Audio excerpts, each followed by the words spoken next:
Dit is niet de zoveelste organisatie die zich bezighoudt met dialect en taal. In het Hoes voor het Limburgs komt alles samen. Ja, het Hoes is er om de taal te behooien, bevorderen en te verstevigen in alle domeinen van de Limburgse samenleving. Dus het Hoes ziet er op uit om projecten te ontwikkelen en zoekt de verbinding met iedereen in Limburg die met het Limburgs aan de slag wil. En dat zien alle partijen die we kennen in het veld. Tijdens de openingsdag is er een streektaalconferentie. Lotgenoten uit de rest van het land, zeg maar. Friese, Gelderlanders, neem maar op. Ieder in zijn eigen taal.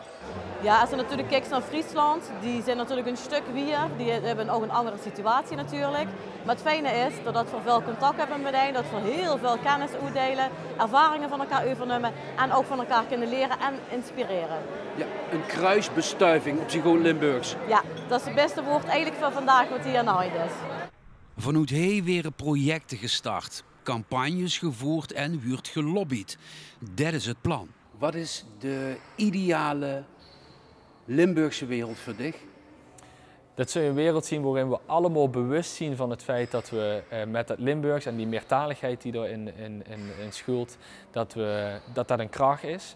En dat elke Limburger zich ervan bewust is. Dus als ze dan met een kleine naar een consultatiebureau komt, dat ze weet van ik wil mijn kind meertalig opvoeden. En dat er bij een consultatiebureau ook kennis is van dat kan op deze manier, daar hebben we dit aanbod voor. En als ze naar de kinderopvang gaat, dat ze door de vraag kunnen stellen, dat gewet met meertaligheid en de Limburgse taal, ja, daar hebben we aanbod in. En dat ze ook, als het Limburgs niet machtig is, erin kan stappen. En dat we dan als Limburgers allemaal verwelkomend zien en zeggen, ja, dit kan zich taal eigen maken.